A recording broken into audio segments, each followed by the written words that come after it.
Okay, it says we're live. We'll give it just another moment or two, and then we will get started. Hello, Gun Nation. Hello, everybody. How's everybody doing tonight? Big Johnson, how the heck are you? I am doing very well, sir. How are you? You know, I can't complain entirely too much, except as we've seen in the comments here that not everybody had a very good day in terms of the midterm elections, Kansas included with that. We lost our red governor, although I've been kind of studying up on, I think it's Laura Kelly, I think is her name, is our new governor. She's Republican, but she has firmly stated that she really doesn't have a lot of interest in changing the gun laws, with the exception of maybe dialing back the college policies on that. And I'm still not in favor of that. I'm not in favor of that. However, she doesn't have any intention of going after the permitless concealed carry or any of those types of things. So I'm hoping we're not dramatically impacted by this. How about Texas? Well, Texas, we kept of course, our governor, which I had no doubt that we wouldn't. He pretty much blew him out of the water. But it was a race for Cruz. Beto brought in $70 million. Cruz had $35 million and still won, which I'm very thankful for.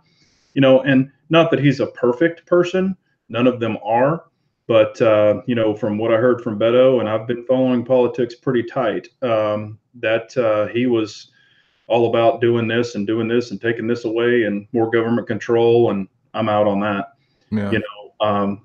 The Democrats pumped a ton of money this way, and it didn't pay off for them. I know in some areas it did, but keeping fingers crossed that we continue to stay red. It looks like they're chipping away at every state, and turn some, but they're just going to keep dumping money into the states they want to conquer. So that's what we're dealing with. Right. Well, it's another reason why we all just need to stick together, and we need to keep fighting the good fight as best we can, and hope for the best, of course. So I know it was kind of a dark day for a lot of people and a lot of frustration out there, but we're here on a Wednesday night to talk guns and all that kind of stuff. As you can see, 1776 was not able to join tonight. He is out on assignment, but he does wish his best to all of you guys. And so Big Johnson and I were kind of talking about some different ideas for tonight. But one thing that had occurred to us the last few weeks, we haven't been very good about just talking with you guys and answering questions and that sort of thing. And one of the subjects that seemed to be pretty popular in the early chatters, the pre-chat chatters that were out there, was talking a little bit about a couple of CZs. Shocker there, I'm sure. But talking specifically about the SPO1, and Big Johnson and I were remarking, Big Johnson especially, that the SPO1 hasn't been getting a lot of attention and love lately. So we thought we'd talk about that for a little while. Big Johnson, take it away, man. Tell us about the SPO1. Well, a lot of people already know about the SPO1, but some of the comments were, would you rather have a 75 or an SPO1? And as some people will know, this is the SPO1. Of course, it does have the lock grips on it. I really like it. The things that I like about this over the 75, and I own a 75, and that's the original OG CZ, if you want to say. But of course, you do have the rail on the front, which we're all familiar with. And the tang here is actually different. A lot of people don't realize that, but that where you can lock your hand up in this, on the SPO1, I actually get a better purchase than I do on my 75. So if I had to choose between the SPO1 and a 75, if I could only get one, I would choose the SPO1. However, as you all know, I hate this little hook trigger, so there will be an 85 combat trigger going in there, which is more like the Shadow 2. But yeah, you can tell. I mean, I put my finger in there and I'm hitting the front of this trigger guard. I mean, there's just not a lot of room in there for me. And then when I pull, I get the little poke in the finger, but it's not as bad as the PO1. But this gives you about 6 more ounces of weight on the front. If people are concerned about muzzle flip, I think it's 6 or 8 ounces actually. But it's always nice to have a light on there and do what you want to with it. But I just like this one a lot better. And as you know, this has the old school grip here, so there's not much serrations there or on the back. But with the lock grips on there, that takes care of all that for me. And of course, this is a full-size gun, and I can wrap my hand around it almost all the way. But it just fits my hand well. I like it. So what do you think about them? Well, and so my experience with the 75 is extremely limited. I mostly have experience with the SPO1. From what I understand, I mean, the shooting experience, if you take a bone stock 75 to a bone stock SPO1, they are very similar. You know, and you can start to deviate a little bit, of course, and the bodies are different, as you were pointing out. Now, we were talking about a couple of different SPO1s. So this is actually the SPO1 Tactical, and you were mentioning the 85 combat trigger. This one has been Cajunized, slightly Cajunized. So it's got a few different internals in it. And the trigger pull is remarkably better. When I first got this gun, and this was very much a wish list gun for me, I haven't really showed it on YouTube because it was more of a me gun. The one criticism I had of this, and I do of any SPO1, it's that distance between the reset and then getting back to the wall again. That's me. I mean, it trips me up every time, and a lot of double action guns do that. So I look for double action guns that can really tighten up that reset, that distance right there. And this one does it. I mean, the Cajun kit fixed this. I think it was like $130, I think, for the whole kit. It's a couple of different parts in it. So I'll eventually do a review on that at some point in time and talk about some of the different things that were done to it. But the other SPO1, this is the Shadow Orange, and this is one of my favorite guns in the collection, hands down. It's from CZ Custom, and the trigger on it is pretty remarkable. But it's got the safety, so it's kind of more like the tactical, the black tactical. And you know, I love the feel of the SPO1. We were talking about the shootability, that versus some other ones, even like a P01, and I know you and I both have the P01 and are fans of it. The SPO1 to me is a more shootable gun simply because it's heavier and it's a little bit bigger. There's a little bit more to grab onto. I mean, what do you think of that? Yeah, definitely. I mean, well, for me, this fits my hand so much better. But, you know, the P01 is a great shooting gun, you know, and I just did a video on it, the P01 Omega versus the regular P01. And, you know, believe it or not, the regular P01 won. However, I have a lot more time behind it versus the Omega. So if I spend a lot of time with the Omega, that could vary. But, you know, they're both fantastic guns. And it really, you know, ultimately it depends on what you're looking for, what you want. You know, I would never tell someone to buy, you know, X gun over, you know, Y gun. It's just whatever you prefer. The only things that, you know, a couple of little things I don't like about this, if I have to pick, and I don't mind the decocker, it doesn't bother me, is the slide. You know, it's very small, and to be honest with you, I can grab my P09 slide because it's wider and a little more bulkier and taller. Then I can grab this one. It just, you know, my hands are so big that it just, there's not a lot of meat there for me. However, I can grab it and rack it fine. You know, it's not a big deal. But and of course, your P09 is much less expensive than this. But for an all-steel gun, and I've carried this gun, a lot of people are like, you're crazy for carrying it because it's too heavy. But I've carried this gun, you know, probably, I don't know, 6 or 8 times. I will recommend one thing. Anybody that's considering, and show your mag that came with your SPO1. Any mag that you get from CZ, okay, do you have the dimple cut out right here? So I'll take the camera for a moment. No, I do not have it. But these are actually, I'm cheating. These are custom base plates from Armory Craft. So so I don't. I think my other ones do have the cuts in them. Yeah, when you get your stock SPO1 or your 75, you will have this cut in it. These mags suck. Okay, they are the 18 rounders. And what happens on this is this base plate can actually pop off because this 18 round mag is actually undersprung from CZ. So you can put a steel base plate on it, or you can actually change the spring out in it and put the more tension spring, and it'll keep these from popping off. So when I carry the SPO1, I will never carry these mags ever. So any CZ mag with this notch in it is a no-go. So just be aware of that, anybody that's considering these. So Brian's got a good question, and he was talking about the Ambi Safety. And by the way, some SPO1s are the decocker and some are the safety. So they're, you know, different models, like my Shadow's got the safety on it. But Brian was talking about, can the Ambi Safety be installed on the non-Omega SPO1? Big Johnson corrected me early before the chat actually started. There is no Omega SPO1. It's only the 75 and the P01, and then, of course, the P07 and P09. Those have Omega triggers or options for them. but the SPO1 does not, or at least that I think any of us have seen Yeah. before. But can they, at least for the other SPO1s, can the Ambi Safety be changed to the decocker? No, no, you can't change them out. If it has a decocker, it has a decocker. If it has a safety, it has a safety. And then also you can't. What was I going to say? I had it in my brain. You cannot. I'll think about it in a minute. Yeah, and on this one does come with the night sights on the SPO1. However, when you were talking about your version that you have, a lot of people are, and I've had this question before too. What's the difference between the SPO1 and the Shadow one as far as frame? And there's no difference. Your Shadow 1 is an SPO1 frame. It just has the different trigger, the different guts, and either a safety or a decocker. So it's the same frame as an original Shadow 1. Now, which one I prefer, and we'll get your opinion too, the Shadow 1 or the SPO1 versus the Shadow 2 frame, I pick Shadow 2 frame all day long. What about you? Yeah, without question. I definitely would. I'm a big fan of that. Now, there are some other options out there for SPO1s or SPO1 clones. In fact, we were talking earlier tonight. I had the chance to leave work a little bit early today. I cheated.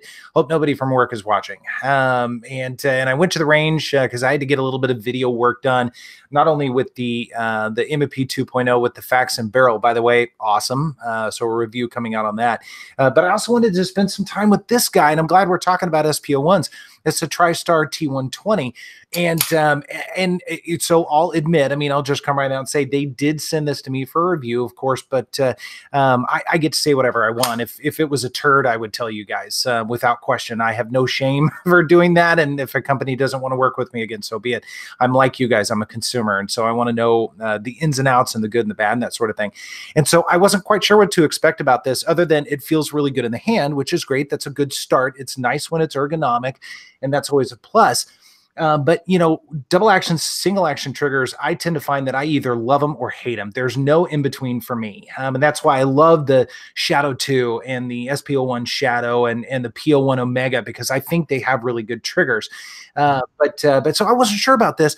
I have to say though, the trigger on this, it's not as light as some of the other guns I just mentioned, like the Shadow 2. But the reset, the trigger, the action itself is phenomenal. I was truly impressed with this. It was easy to get back on target very quickly with this.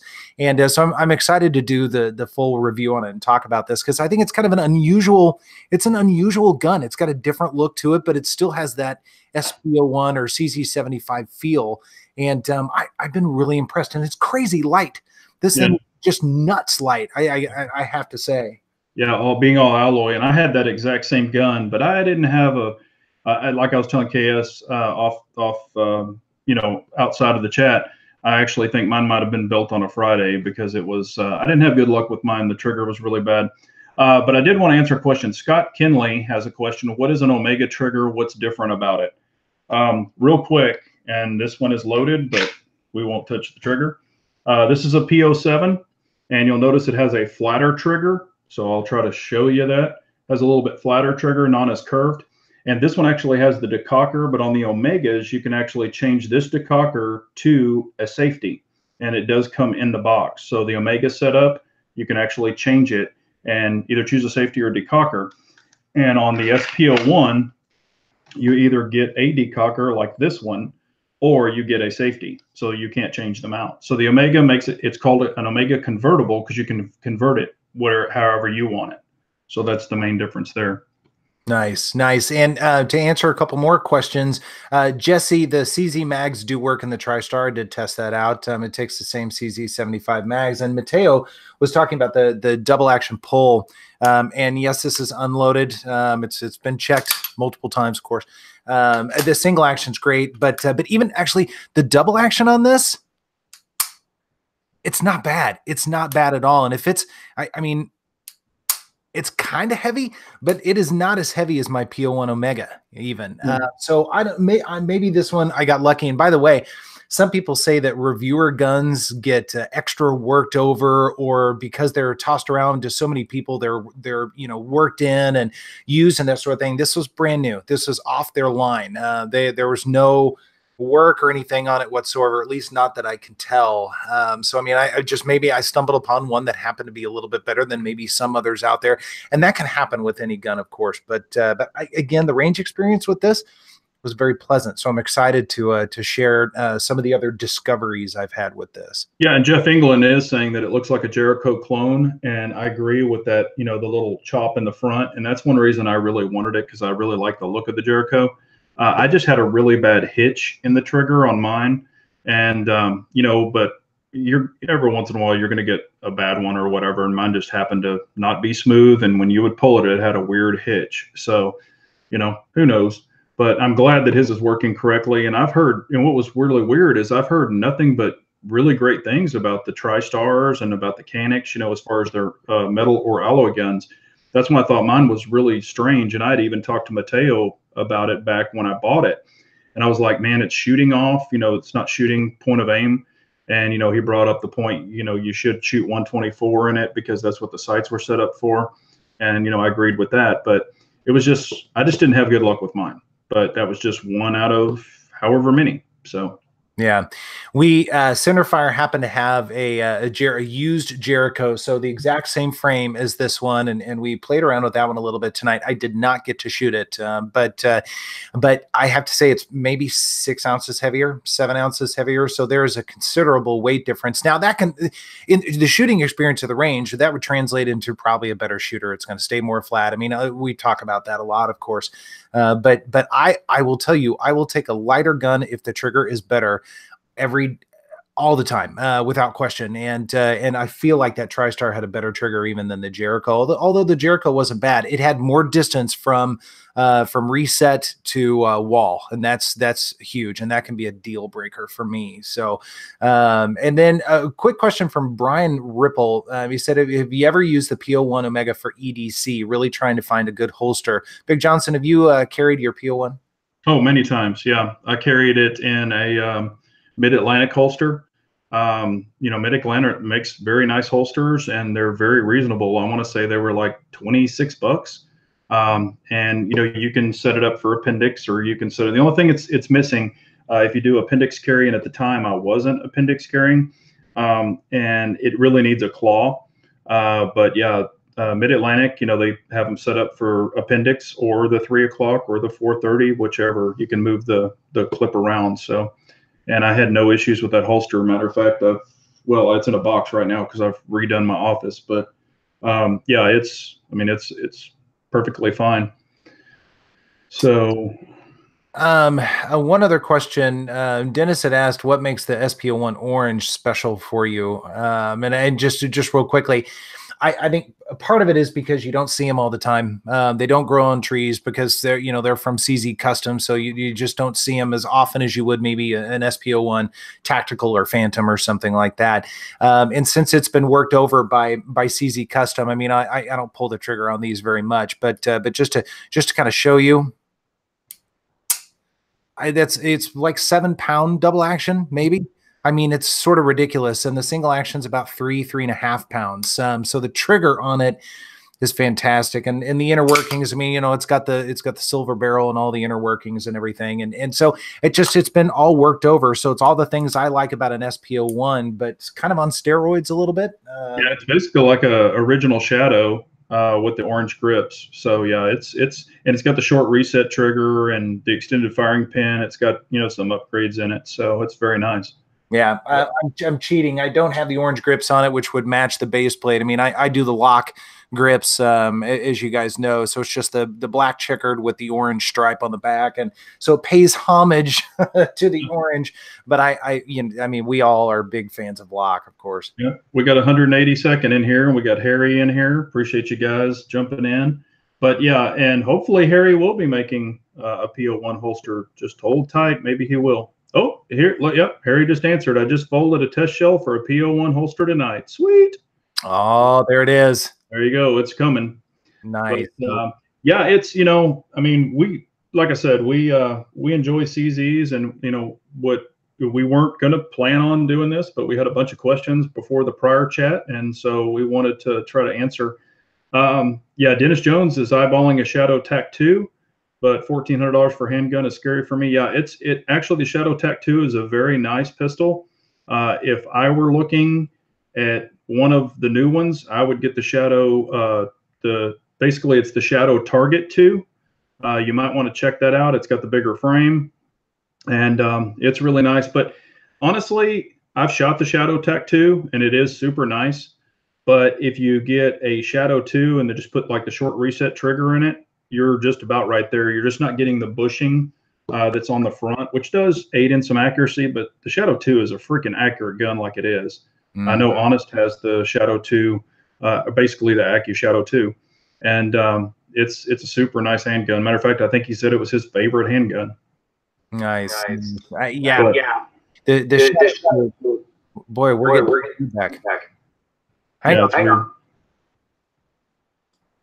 Let's see if that fixes it.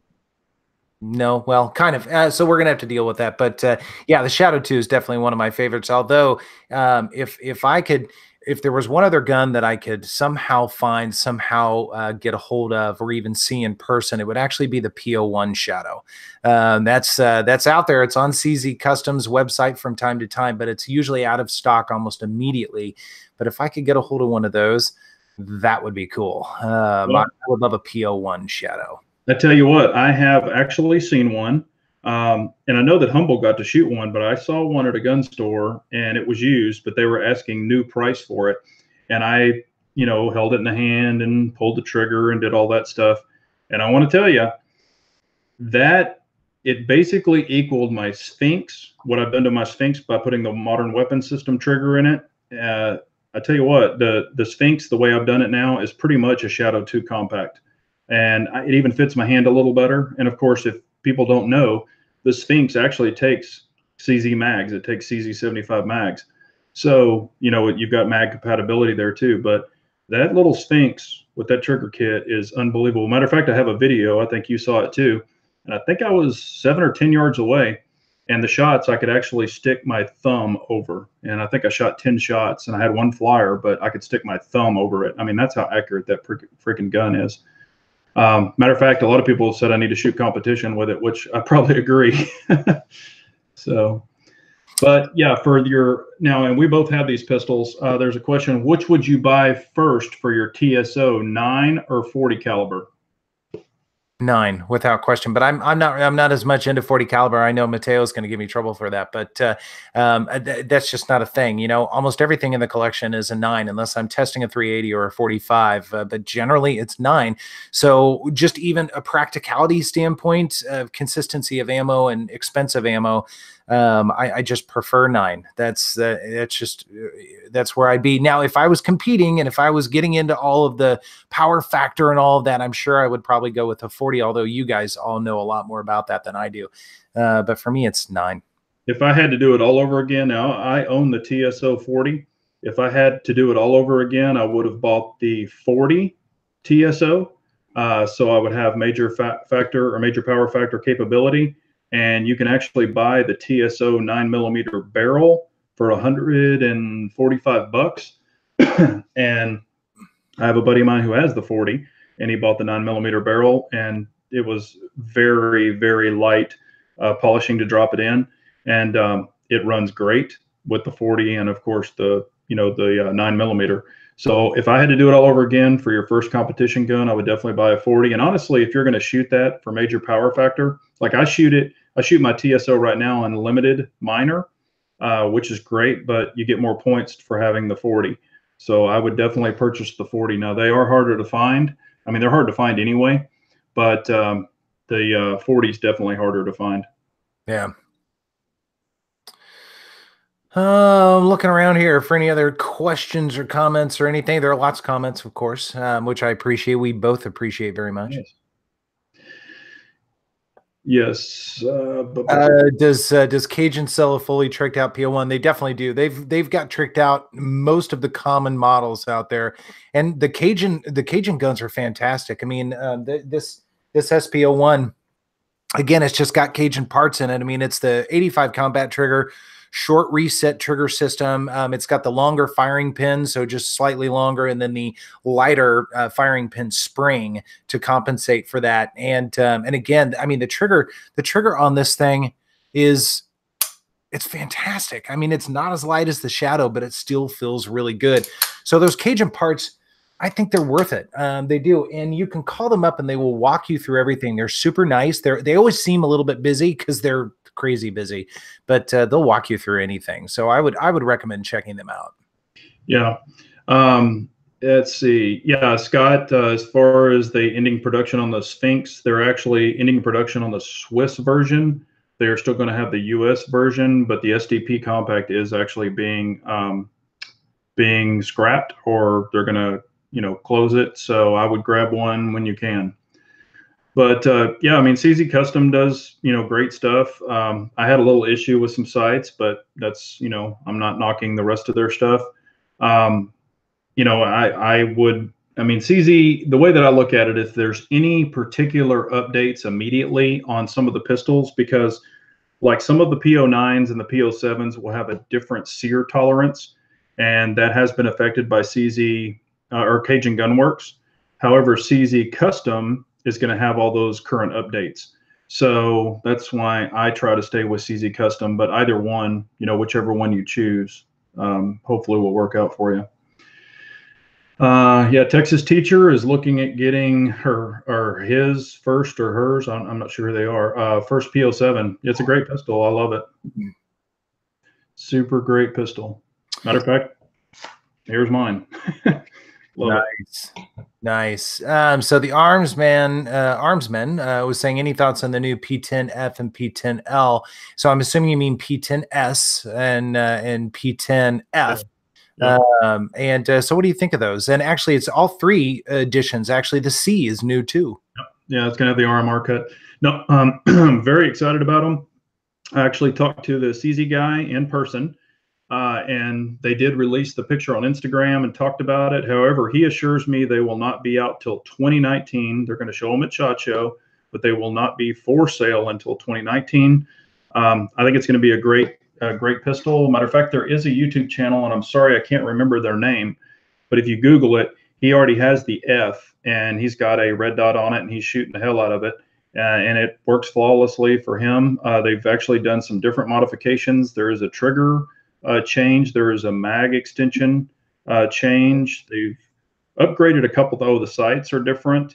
So there's 3 or 4 true upgrades other than just the MS Oka or the RMR cut. Yeah, I can't spit that out. But yeah, I would definitely check out the video. It's a really good video, and I'm excited about them. I don't know what the price point's going to be. The only thing that, you know, I think is kind of weird, but I understand why they did it. When you buy the gun with the cut, it does not come with plates. And there's only going to be 2 plates available. It's going to be for the Trijicon RMR, and it's going to be for the Delta Point Pro. Now, they could have others to come, but you have to buy the plate separately. And I'm sure they're doing it to keep the cost down right out of the box. And then, you know, like Glock, you get, you know, 4 plates or however many plates, and you're only going to use 1. So, you know, I kind of understand the cost effectiveness on that. I just don't know how much the plates are going to be and how readily and quickly available they're going to be. So that could be, you know, people could buy the gun and then they not have enough plates. So who knows? Right.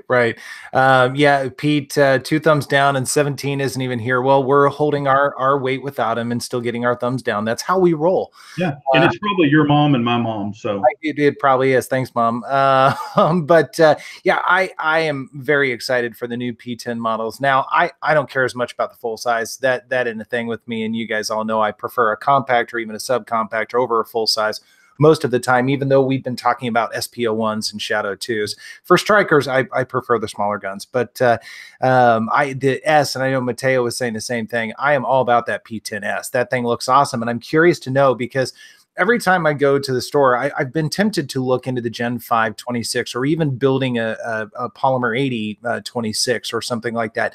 And every time I pick one up, I'm reminded that grip anymore. 5-6 years ago, I didn't mind. I mean, I carried a 26 for several years. I don't care for it as much anymore. There just isn't enough to grab onto unless it's got like a Pierce extension or something like that. I don't find it as fun. Now, that's the whole purpose behind it. That's why it's so small. So it's very concealable, and I get that. And at the end of the day, if somebody handed me a 26 and said, that's all you've got, well, I'd run with it. That'd be okay. But I want a tiny bit more grip, like the VP9 SK or something that's just got a little bit more. Even that Taurus G2C, and I know some people scoff at that. It's got more to hold on to. So I want that smaller frame all around, but still have enough. So I'm curious to see if that P10S has enough to grab onto and really enjoy the gun, but still be smaller than the P10C. Yeah, and so for me, the compact is probably the smallest that I would go with personally, unless it has a super, like a really deep undercut. And from what I've seen, it doesn't look like it has it. But I'm excited about the full size. I think that's going to be a really nice gun. And from the video, it looked like it shot super flat, but everybody's different. It depends on your grip.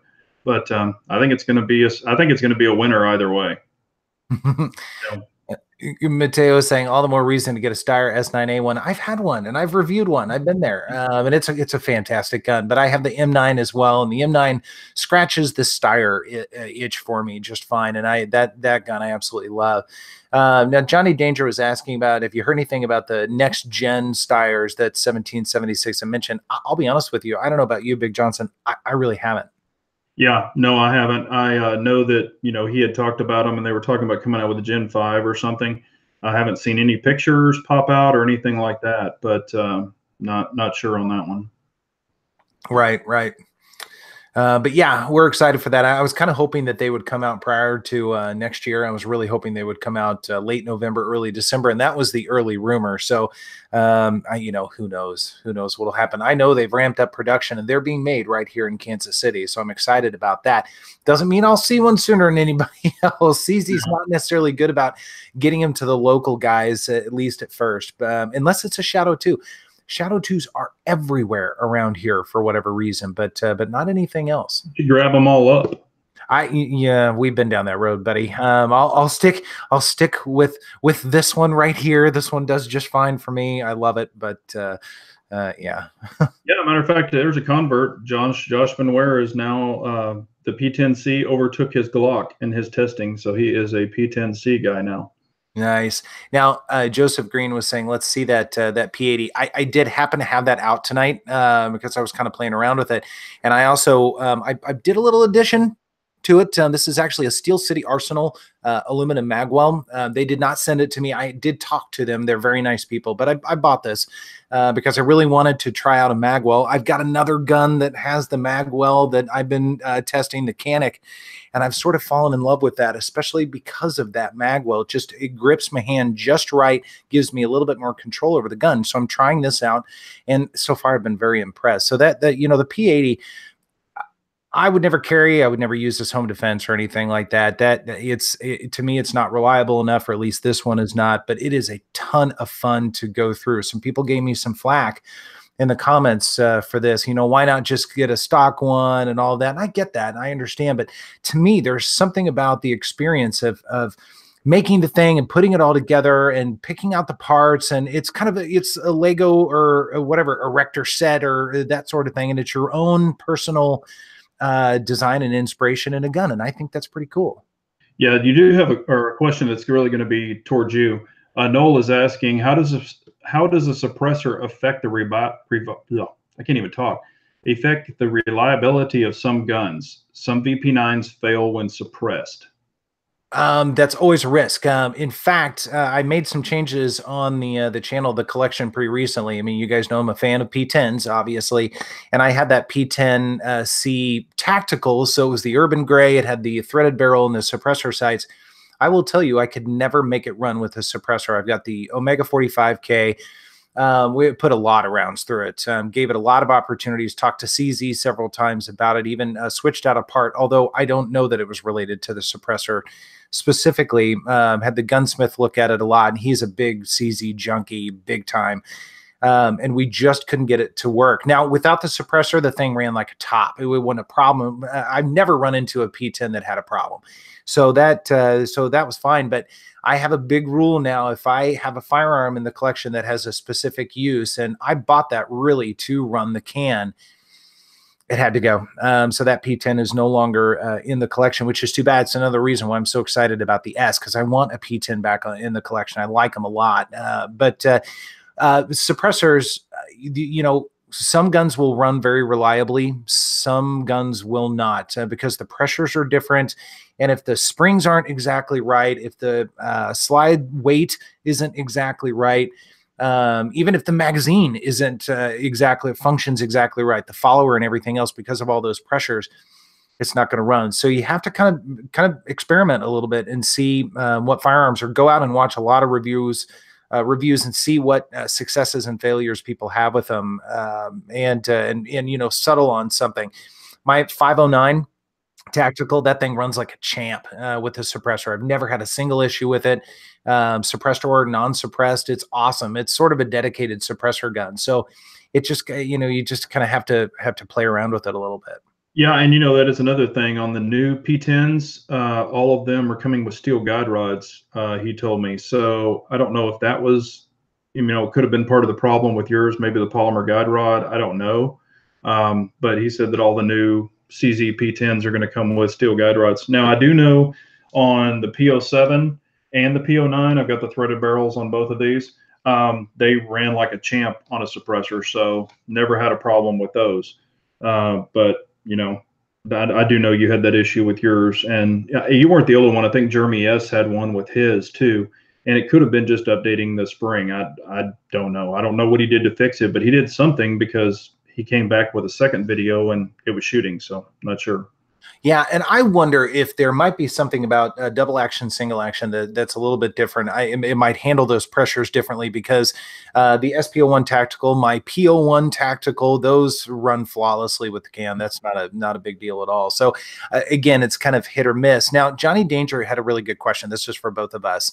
If Glock decides to release a new Glock 43, what would you like to see to differentiate from the subcompact market that seems to be flooded? It's a good question. Now, Glock 43 is traditionally a single stack, but still a very, very good question. What do you think about that?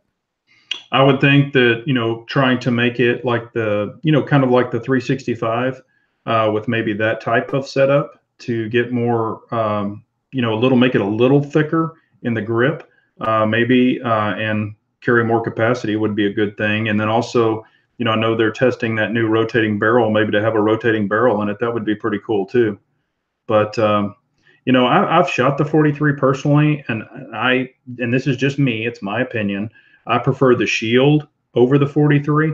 The 43 is pretty tiny, and of course the 365 is tiny too for me. But it just depends on what you like and what you shoot well. Right. Well said. Hey, Bretta, 9mm. Good to see you. So for the 43, and when it first came out, I was all about it. I thought it was just awesome, because I was very much a Glock guy. That has changed a lot since then. Although I still like the 43, it's definitely not my first pick for a single stack. There are a couple things I'd like to see. I'd like to see the ergonomics be better, and that's wishful thinking. Glock doesn't seem to do that, or at least it takes them a long time to do that. And a lot of people find them very ergonomic. So that's probably me more than anything else. I'll be honest with you. I would actually like to see, and I think eventually we are going to see this. The P365 has gotten a lot of attention this year, whether good or bad. They've still gotten a lot of attention, and I think other manufacturers, if they're smart, they're going to look at that and say, what can we do, and what can we do better, and maybe more reliable than what SIG has found, at least in the beginning. I mean, I think they're clearing things up little bits and pieces at a time, but they've had some struggles. We have to admit that. So the Glock 43 will probably remain as the Glock 43 as we know it. If they make changes, they're going to be minute changes probably. And I don't know that they would change anything for the time being. I don't hear people bitching about it very often. So maybe it doesn't need to change very much. But I wonder if perhaps we're going to see a Glock 47 or something that is more a double stack, but still 43-esque size, perhaps something like that. And I will tell you, if they do that, I'd be in line for that. I'd at least like to try it. I'd like to know what that feels like, because I would hope that it would have that that Glock reliability that is pretty much out there, and have that double stack capability, but still be in a small package, smaller than even the G26. Yeah. Well, like I said, it's going to be different strokes for different folks, and we've talked about this before too. Like even with CZ, as far as the single stack, would they, I like the P07 and the P09. What if they came out with P05 and it was like a single stack, maybe a smaller, or something like that, maybe 8 capacity, 9 capacity, something to that effect, or even a 10. Would that sell? I mean, I think it would, and that would give people the double action, single action, because I know some people are paranoid, like to appendix carry with the striker fire pistol. Doesn't bother me, but that might be a little more, make people a little more easy when they can actually hold the hammer as they load it down to make sure the hammer's not kicking back, caught on something. I think that there's a market for that too. Will CZ ever do it? Probably not. But, I think that would be an interesting pistol too. And I would probably buy it to have it. I think I would look at that as, and I've even said this many times, I don't mind striker fire pistols, but I really do prefer double action, single action, to where if the round didn't go off, and I've had bad primers, I've had them in competition, I've had them just regularly shooting, where you can pop it one more time and then it'll go off. Sometimes that comes into play too, that people don't think about. And I like having that feature. So who knows? Who knows? Right, right. Bretta was saying it's going to be the Glock 43X. I thought that was pretty funny. So we have to stop the clock here for just a moment. And you guys have all seen probably the comment from Range Randy. He was saying Guns and Ammo picked the SIG 365 as the handgun of the year.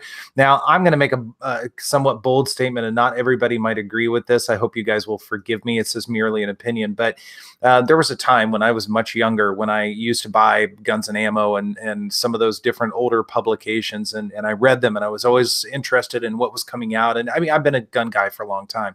But anymore, I find there's not as much relevance with a lot of those publications. There are a couple that are kind of good. Recoil, I still enjoy, and there are a few that are okay. But I feel like they're either behind the times a little bit by the time they get around to a model that's been out for 6 months, and the power of social media like YouTube and all these different things. We are all well versed in a new release by the time an article comes out. But I find oftentimes that those articles, there's a little too much praise, and it makes me kind of think, there might be a little bit, and again, I'm going out on a limb, there might be a little bit of a bias there. So I take everything that I read in those types of publications with a grain of salt. So the fact that the P365 is the gun of the year, albeit it's innovative, I would say, I struggle to call that the gun of the year. I don't know. Am I wrong on that? Is that a terrible thing for me to say? I would say for the evolution of the gun, or maybe the most out of the box thinking, I guess the most ammo you could cram into a small gun, I would say, yeah, it's definitely a contender. But as on some of the publications, there's a little bias. There could be free guns, there could be a check, passed on, there could be anything. That's why, as a gun person, I'll watch multiple reviews. I might read multiple articles, but at the end of the day, you either have to try the pistol yourself or, just really do your research on it. I just, just because a person says it, it's the greatest thing since sliced bread, that doesn't mean that it's, all there. We know some people, are sort of, pretty much shills, and we know some people give the honest truth. So I just take a lot of that with a grain of salt. Right, right. I agree. So Brett, a 9mm, was called to action just a little while ago. They said that he needs to be on the chat. So if Brett is still out there somewhere in the crowd, get a hold of us. Let's talk. Let's get you on the chat. So that'd be a lot of fun.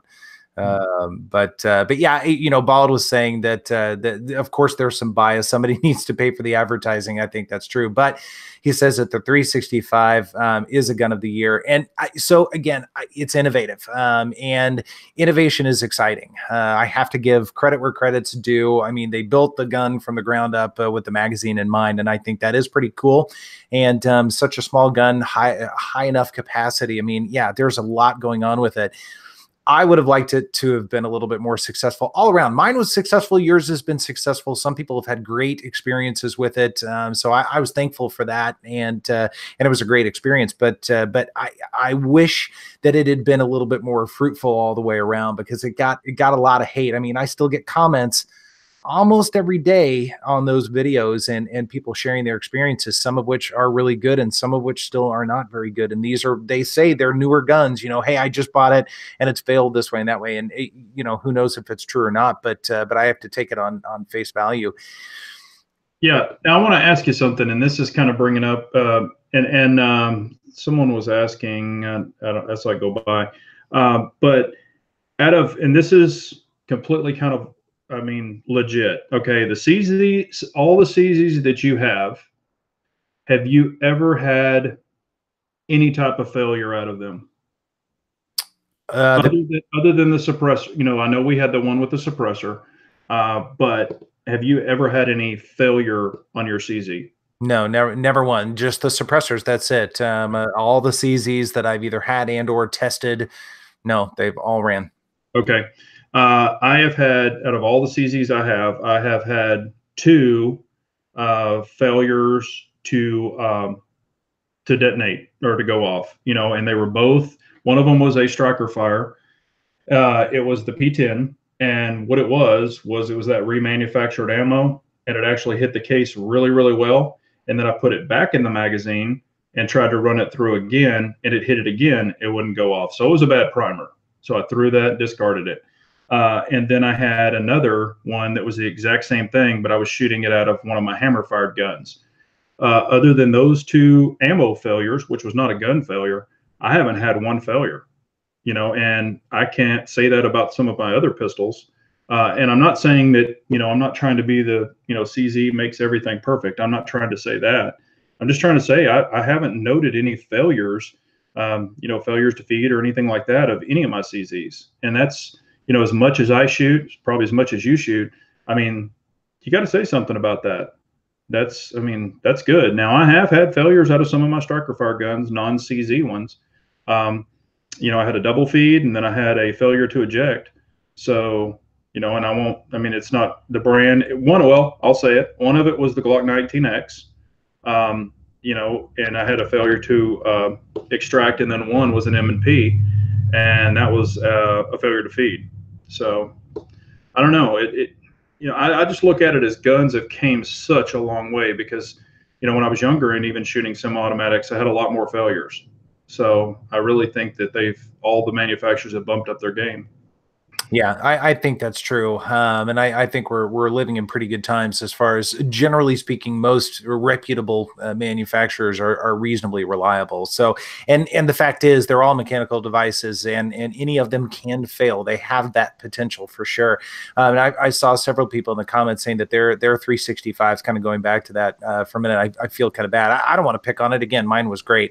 And some other people were saying that theirs have been great too, and that's good. And I'm hoping that continues, and hopefully they'll do a Gen 2, perhaps, kind of a re-release or something like that, because if SIG is smart, they will capitalize on that. But I think they need to they need to lick the wounds, and because they've had a couple of wounds, they really have, over the past couple of years, and we can't deny it. Even if we didn't experience it ourselves, they're out there. And so I think SIG has the opportunity to kind of turn things around a little bit, and be a little bit more thoughtful when they're releasing their guns, to make sure they're fully tested. And maybe they are. Maybe this was all. I mean, any number of things can happen, but hopefully they'll get back around on that. But yeah, as far as CZs go, I mean, I've had a great experience so far.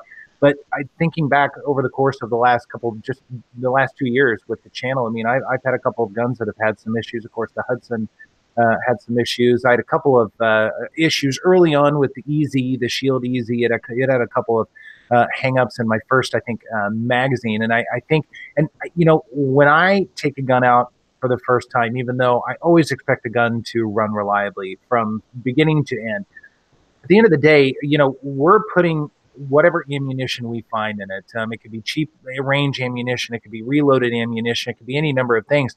The manufacturers can only account for certain things, right? So to me, there has to be a little bit of a break in, even if it's a magazine, even if it's a couple of rounds, just to kind of get things going a little bit. And so, you know, some guns, I guess, have to work out some kinks to a degree. And so if I run into issues after 200 or 300 rounds or beyond, then I consider it much more of an issue. If it's the first 5 rounds or something, that doesn't impact me as much, as long as the rest of the shooting experience is fantastic. That to me isn't a thing. Yeah. And Keenan has a question. You know, he's curious to know about the SIG sales on the M17. He said people in the gun store just seem to look at them and just walk away.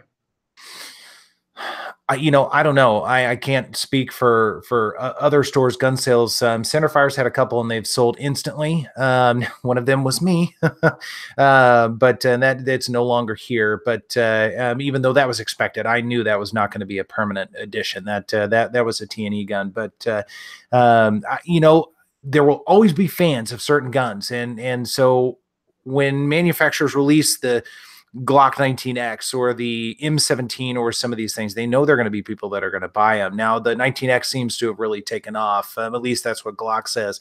I don't know how the M17 is done nationally. I don't have any feedback on that, but I still get responses in that video, and a lot of people say good things about it, with the exception of the finish. A lot of people have commented on the finish, and I made a bit of a fuss on it in my video too. Drove me nuts that it looked that beat up right out of the box. I was not very fond of that. Yeah, and you know, that was the thing. Even on my P320, you know, the frames are so, I mean, it takes nothing to put a nick on the frame. Also, I know that the finish is different, but I didn't have any finish issues with my 320, but then also had it Cerakoted eventually. But the frames, man, you can just touch them and leave a scratch on the frames.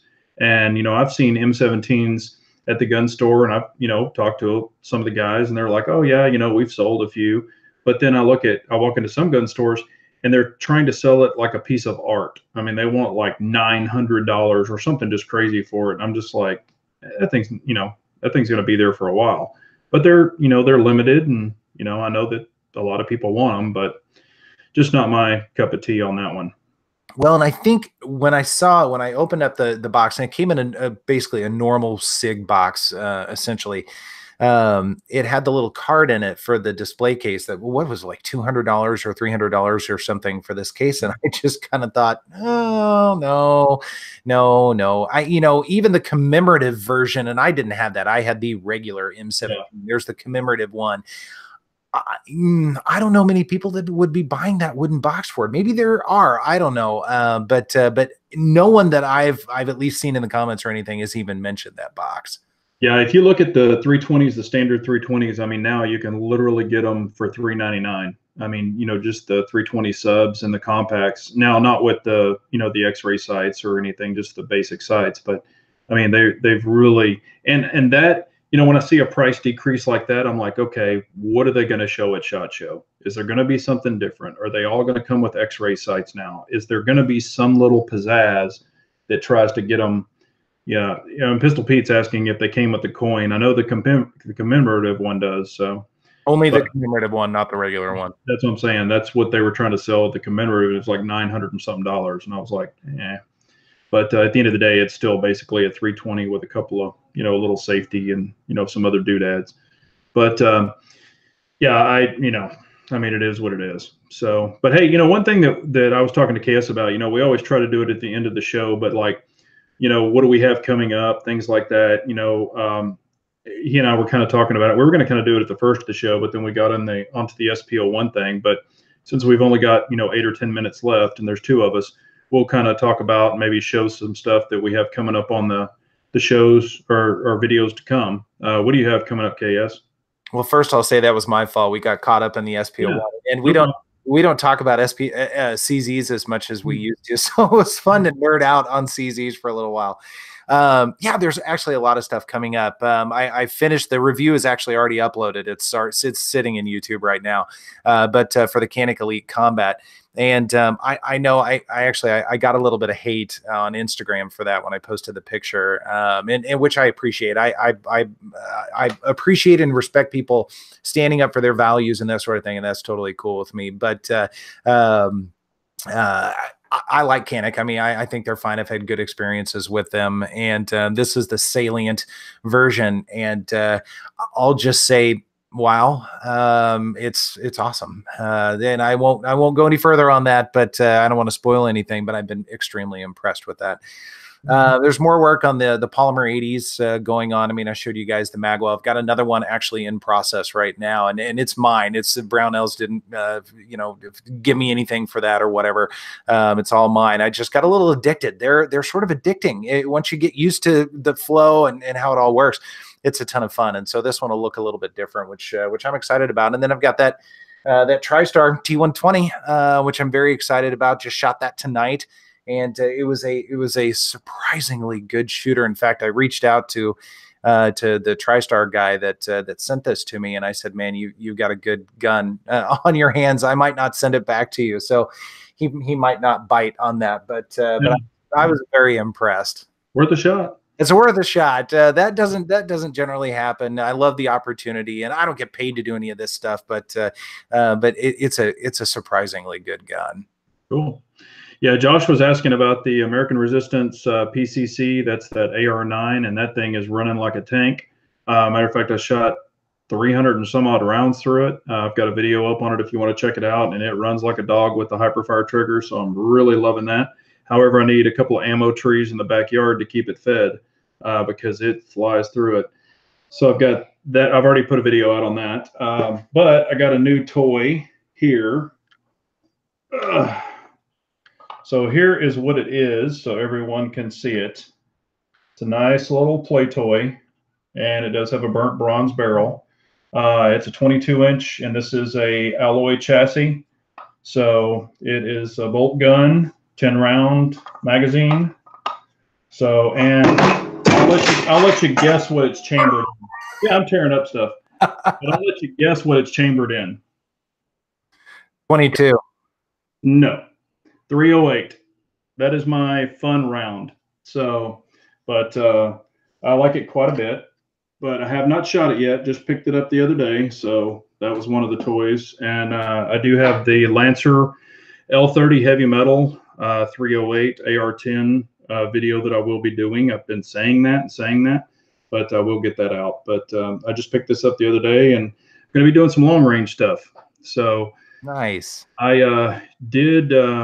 I can't really say it was long range when I was younger, but I shot a lot of rifles when I was younger. Then I got into pistols and got out of rifles. Now I'm going to jump back into some rifles and just have some fun with it. So that's what I'm going to do.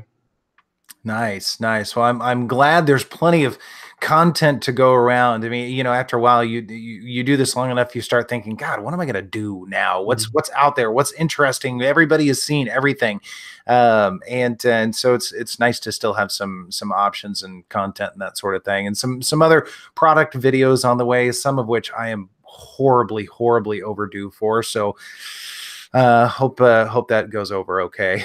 Yeah. Well, I mean, like I've always said, be yourself, do what you want to do. YouTube's about, you don't have to make everybody happy. Just do what you enjoy doing. If they watch, they watch. And, it looks like we've always had a really good, these aren't subscribers, they're family. So we've had really good family that joins us on these chats, and we love it. And, that's there for our videos. That's always a plus. And also, like we always say, we've got some great content creators out here in the side chat.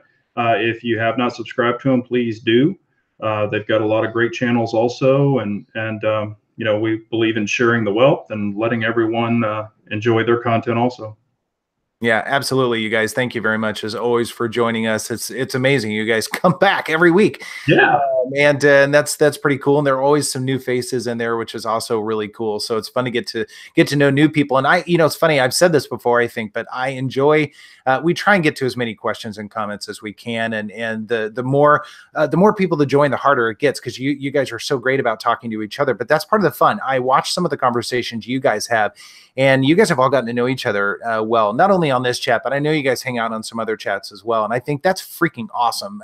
What a great community and sign that that we still have a lot of strength in the community. So I think that's really cool. I appreciate that about each and every one of you guys. So so yeah, you guys, thank you very much for hanging out with us again on a Wednesday night. We appreciate it. We'll be back, of course, next week, and I think all three of us should be here. Maybe we'll have another one. We'll try and holler at Beretta and see if he'll join us at least at some point in time. But yeah, any last words, Big J? No, check us out on Instagram. Also, we post up stuff there too, that a lot of it that we don't even show on YouTube, and sneak peek stuff that we're testing and that we're dabbling in. So check us out there. We always enjoy the camaraderie over there too. So we appreciate y'all so much. Yep, absolutely. Knuckles, we remember it too. So we appreciate you hanging with us. So guys, again, be safe and enjoy your weekend and the rest of the week, all that kind of stuff. We will catch you guys next Wednesday. Carry on. Later.